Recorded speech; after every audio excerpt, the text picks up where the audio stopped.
The first thing that happened, there was an ordination service.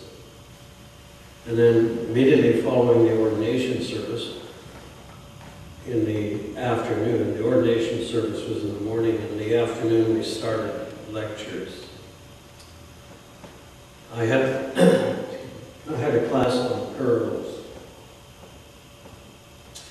My class began with a question about the preaching at the ordination.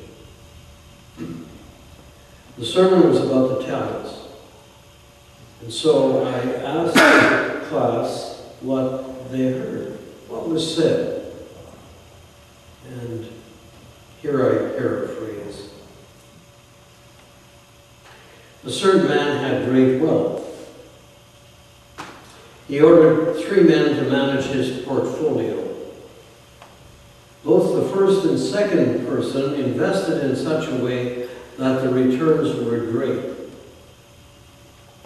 Not the third man. He concluded, "This man is very demanding. I don't want to lose what he gave me, so I'll dig a hole and bury it." One day, Mr. Big whistled and shouted, "Okay, everybody out of the pool. It's time to figure out what's going on here. Tell me what you've done with my money." The first man said, "I invested well and I tripled your money." "Good show," the man said. "You know the art of the deal." The second man said, "Well, with your 20,000, I made another 20,000. "Ah, you're my man," said Mr. Big. "There's a big bonus waiting for you." The third man said, "I knew you to be a mean and miserable man, so I dug a hole and hid your money. You can have it back now." And Mr. Big said, "You knew what I was like. You couldn't at least have banked the money and got interest. You're fired. Get lost." It's a paraphrase, but it's pretty accurate. All the students agreed on the meaning. Develop your talents or lose them. If you play the piano and you discontinue playing for a while, then you'll lose that ability. Could that happen if someone did? Or if you know a foreign language and you don't use it, well, then it doesn't come to you in the same way. Use it or lose it. Everybody agree? That's common knowledge. Anybody want to say no? No? Have you ever heard a sermon on this use it or lose it theme? I'm not asking you because I don't want to embarrass anyone, including myself. Use it or lose it. An easy topic. But so what?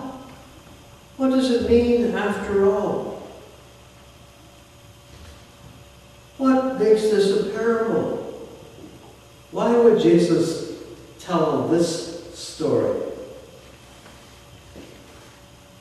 This parable and the other parables and sayings of Jesus were such that they led him to the Roman cross. Well, lots of people like this saying, and I did a quick check of the internet after this class, and it showed me that the parable is appreciated by some even outside the church. Seems to confirm the view that winners and losers are determined by their choosing or not choosing to develop their talents. And the internet relates the parable to various forms of talent: money, physical appearance, intellect, physical strength. And the parable was referred online as, "Here are 5 lessons about success wealth and equality. And in another place, here is a personal development gem. And indeed, the Matthew effect is a phrase, a descriptive phrase, used in a number of disciplines as a way of saying those who have get, and those who have not lose. Is this what Jesus was recommending? When it comes to the teaching of Jesus, we have problems. Here our problem is over-familiarity. We even teach children who don't understand, but then we turn them off so that they don't hear anymore what is said. Hearing them from time to time, we think we know the meaning and don't bother to think about it anymore. And as a result, their power to teach us is undermined.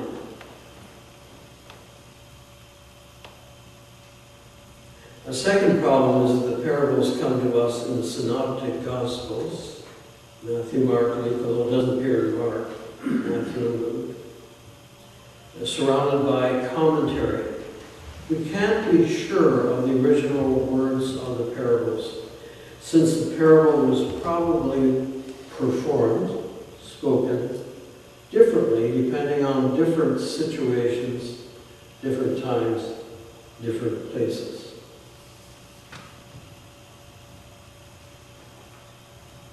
Both Matthew and Luke have their take on the parable. But the parables of Jesus were powerful little stories that attacked the power of Rome and its allies to destroy the lives of the poor. The late peanut farmer, one of my heroes of the faith, New Testament PhD, and civil rights leader, storyteller Clarence Jordan, in his southern drawl, he referred to the parable as like Trojan horse. That is, the parable looks like a nice, harmless gift, but if you let it within your walls, it'll open up and it has the ability to seriously disrupt our lives, our ways of thinking, our ways of doing. Parables appear to be little moralistic stories that are safe to tell to children, but they're actually dynamite. The Greek word is dynamite, dunamis. So powerful are they that they resulted in Jesus the paraboler going from Galilee to crucifixion outside the gates of Jerusalem. Consider then the agreement of the students. Don't waste your talents, but develop them. That's good advice. And it's the nature of life. Maybe, sometimes, it all depends. Everybody knows that the rich get rich and the poor get poor. Is this what Jesus meant? And would this lead to crucifixion? Wouldn't this be just a so what kind of a story? Since everyone knows anyway, you can't disagree. Was this Jesus' view of God as well in the parable? The two investors were applauded by, I call him Mr. Big, who condemned the third man for not expanding his holdings. Interestingly, the Mr. Big of the parable has often been equated to God, which is kind of strange, as he identifies, Jesus identifies in the parable, Mr. Big, who agrees with the third man who says that he was a mean, miserable SOB. You invest on my behalf. You're fired. That's a contemporary phrase. Mr. Big is described with the Greek word sclerosis, meaning hard. He was a hard-hearted man. Do you think that God is like that, like Mr. Big in the parable? Well, what's going on here? One of the things I think we're better at doing now than maybe we have for a few years is saying their culture wasn't necessarily always the same as our culture. In this case, this was a culture that saw what was as a kind of a pie. And the pie can be divided into so many pieces. But if you have a piece and you want more, the only way you would get more is by taking it from others. You don't quite look at the world that way, I know now. You think maybe pies can grow bigger. But this was the way it was in this culture, still is in some cultures. The only way for Mr. Big to get more is to take from others, and he needs help to do that. He needs henchmen to steal, as it were, on his behalf. In the world of limited goods, any increase was at the cost of others. How would you expect the mainly peasant followers of Jesus to respond to this parable? No, there was a mixed crowd that followed him. Some he was very critical of, but most of them were peasants, and this situation was not terribly unlike what we are experiencing, in which the 95% then were losing out to the 5% who were the Roman or Roman-connected elite. They were being deprived of their small farms. And if they didn't have the opportunity of farming, or if they didn't have strong backs, as they waited for someone to pick them up so that they could go and pick grapes or for Rome, or process, select, I don't know how they got, I have to check with my wife, I wonder how they got wheat then, and how the harvest was. But sent to harvest wheat, maybe barley. That was a matter of life and death. Many of them died. Hearing this parable of someone who refused to play the game of making the rich richer and the poor poorer, what would you expect of the audience, of the peasants? Wouldn't they agree that the third man is the hero of the story?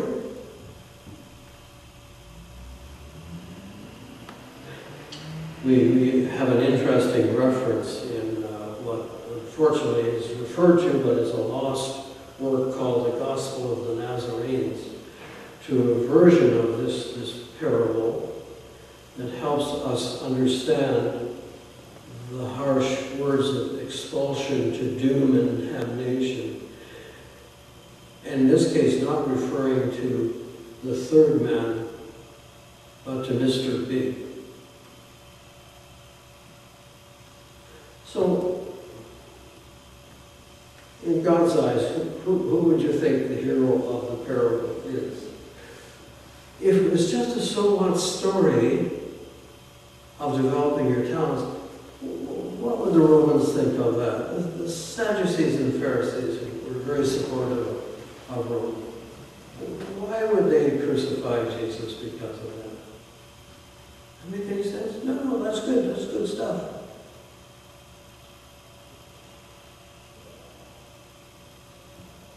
Whom would the agents of Rome then identify with, and Who would the peasants whose lands were being robbed from under them vote for as the one who was on their side? Again, how would you expect the elites to respond to this parable? It's a little bit like dynamite. Hurrah for those who were able to emulate the lifestyle of Mr. Big, the multimillionaire, billionaire. Oh, maybe we'll vote for him next election. The third person did what was respectful and legal on that day, which was to protect that which was entrusted to him by digging it into the ground rather than to purposely diminish the lives and livelihood of others. So who then has the real talent? The one who takes from the poor or the one who refuses to rob his sisters and brothers? Unacceptable talents. We all have talents. Wish I could play the piano. Maybe I could, but I never really tried it. But we have talents that we shouldn't develop as well. Unacceptable talents. Like, he's very good at bullying. He's developed that talent very well. Or, she knows how to get her way. Or, he is skilled in avoiding any kind of responsibility, etc. I have always tempted to tell a personal story here, because when I was in high school, I discovered that I could sell things. And I used to buy watches, maybe not this one, but watches, and sell them. Good profit in selling cheap watches. And I even knew how to throw them so that I could show they wouldn't break. But you have to be able to develop a talent to know how to do that. And I realized, as I began to move from selling watches to maybe property, that this was not a talent that I should develop. I would maybe get rich, maybe. But more appropriately, I would end up in jail.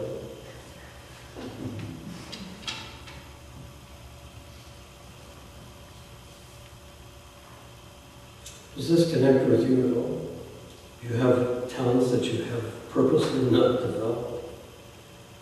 Jesus did not say, "Blessed are the rich." Jesus did not promote the prosperity gospel.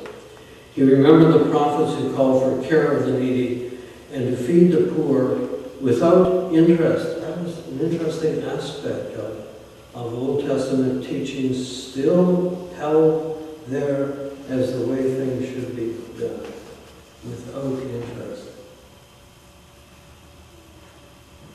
Quick to say it was a time of no inflation either. Jesus ate with the outcast and invited sinners to his dinners. We remember the sheep and the goat story of Matthew 25. The dead as the door nail faith without works from James, particularly chapter 5. The Sermon on the Mount is a lifestyle commitment. Where your treasure is, there is your heart also, in Matthew 6. Remember the parable of Lazarus and the rich man. And Jesus would have known surely Psalm 52, where trust in God is contrasted with trust in abundant riches. He also spoke of the rich young ruler who was ruled by his riches. So the parable is not about multiplying our talents and making the big bigger and the small smaller. The parable does not praise Mr. Big, not his yes men either, but the one who refused to harm others, to play the popular game of, what could you do? I was only doing my job.